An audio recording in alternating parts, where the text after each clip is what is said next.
FIR क्या करूं, कहाँ जाऊं, किसके पास जाऊं, किससे मदद मांगूं, कौन मेरी मदद करेगा। नमस्कार दोस्तों, स्वागत है आपका एडीवी अरुण चैनल में। और आज का टॉपिक हमारा है कि अगर किसी के खिलाफ कोई फर्जी एफआईआर हो जाती है तो उसको क्या करना चाहिए, किसके पास जाना चाहिए और कौन सा स्टेप आगे लेना चाहिए। हमारे लॉ में कुछ ऐसे सेक्शंस है जो हमें फर्जी एफआईआर से बचाने के लिए वो हमारी ताकत बनते हैं। तो आइए जानते हैं कि वो कौन से सेक्शंस हैं जिनके जरिए हम फर्जी एफआईआर से बच सकते हैं। अब इस फर्जी एफआईआर से बचने के लिए क्या करें। तो सबसे पहले आप जिस भी पुलिस स्टेशन में आपके खिलाफ ये फर्जी एफआईआर दर्ज कराई गई है, वहां से अपनी एफआईआर की एक कॉपी लीजिए और उस कॉपी को पढ़िए और उसमें देखिए कि आपके खिलाफ कौन कौन सी धाराओं में मुकदमा दर्ज किया गया है। पहली बात तो मैं आपको ये बता दूं, अगर आपके खिलाफ कोई फर्जी एफआईआर दर्ज हो जाती है तो उसे जो रद्द करने का जो अधिकार होता है वो या तो माननीय उच्च न्यायालय के पास होता है या सुप्रीम कोर्ट के पास होता है।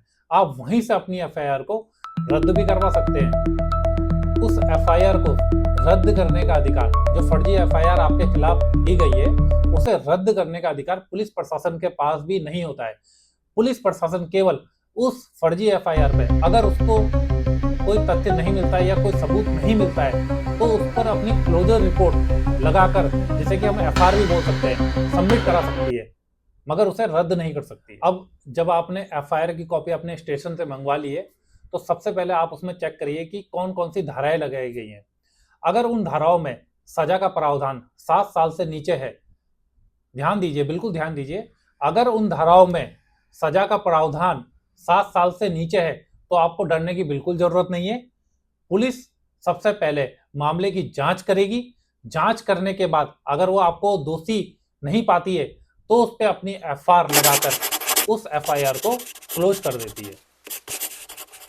और एक बात और ध्यान देने वाली यहाँ पर यह है कि अगर जो सेक्शंस आपके ऊपर लगाए गए उन सेक्शंस पर, अगर उन धाराओं पर सजा का प्रावधान अगर 7 साल से ऊपर है तो ध्यान दीजिएगा, अगर सजा का प्रावधान 7 साल से ऊपर है तो आपको पुलिस अरेस्ट भी कर सकती है। तो अगर आपको पुलिस अरेस्ट ना करे तो सबसे पहले आप क्या कीजिए, आप कोर्ट जाइए और कोर्ट में एंटीसिपेटरी बेल के लिए अप्लाई कीजिए। सीआरपीसी का सेक्शन 438 आपको यह अधिकार देता है कि आप कोर्ट में एंटीसिपेटरी बेल के लिए अप्लाई कर सकते हैं। और इसी बीच अगर आप एंटीसिपेटरी बेल के लिए अप्लाई नहीं कर पाते किसी कारणवश तो और पुलिस आपको अरेस्ट कर लेती है तो सीआरपीसी का सेक्शन 437 और 439 आपको यह अधिकार देता है कि आप कोर्ट में परमानेंट बेल के लिए भी अप्लाई कर सकते हैं। अगर आपके खिलाफ जो एफआईआर की गई है और आपको पता है कि जो एफआईआर आपके खिलाफ की गई है वो बिल्कुल फर्जी है, फॉल्स है, तो आप उसे फॉल्स साबित करने के लिए सीधे हाई कोर्ट भी जा सकते हैं। ध्यान से सुनना, आप सीधे हाई कोर्ट भी जा सकते हैं। तो हमारे लॉ में, यानी कि हमारे जो सीआरपीसी है, सीआरपीसी के सेक्शन 482 में ये प्रावधान है कि आप सीधे एफआईआर को हाई कोर्ट के माध्यम से क्वैश अर्थात रद्द भी करवा सकते हैं।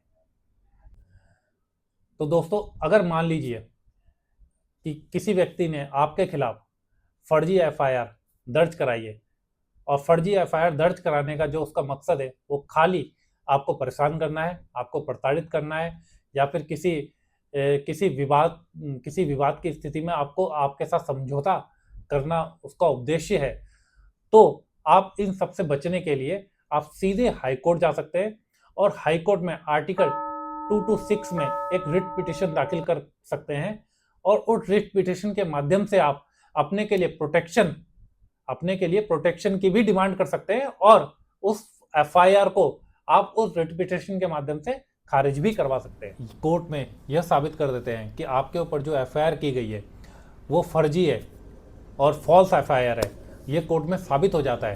तो उसके बाद क्या, आपका तो टाइम चला गया, पैसा भी चला गया और जो आपकी समाज में एक रेपुटेशन थी, प्रतिष्ठा थी, वो भी चली गई। इसके बाद अगर आप उस व्यक्ति को अगर सबक सिखाना चाहते हैं तो आप सिविल प्रोसीजर कोर्ट में सेक्शन 19 में जाकर आप उसके खिलाफ एक सूट फाइल कर सकते हैं। उसके जरिए आप उससे क्षतिपूर्ति की डिमांड भी कर सकते हैं। जैसे पहले मैंने आपको बताया है कि आप उससे फॉल्स एफआईआर के अगेंस्ट पे आप उससे सूट के जरिए डैमेजेस और क्षतिपूर्ति की डिमांड कर सकते हो। और अगर आपको इससे भी संतुष्टि नहीं मिलती है तो आप उस फर्जी एफआईआर के खिलाफ, अगर ये साबित हो जाता है कि वो एफआईआर फर्जी है और झूठी एफआईआर की गई है और एफआईआर का पर्पस केवल आपको परेशान करना है, आपको प्रताड़ित करना है, और या फिर अपनी बात किसी केस को लेके या किसी बात को लेकर अपनी बात को मनवाना है, या कोई प्रॉपर्टी से रिलेटिव आपका कोई विवाद है उसमें अपनी बात को मनवाना हो गया, ये सारी चीज़ों को अगर लेके ये आपके ऊपर एफआईआर दर्ज करवाई गई है तो आप उसके खिलाफ सेक्शन आईपीसी का सेक्शन है 499, उसके तहत आप सामने वाले के ऊपर मुकदमा भी दर्ज करवा सकते हैं। मैंने क्या कहा, सेक्शन 499 के तहत आप उसके ऊपर मुकदमा भी दर्ज करवा सकते हो और कोर्ट उसे उस कृत्य के लिए सजा भी दे सकती है और उसके ऊपर फाइन भी लगा सकती है। धन्यवाद।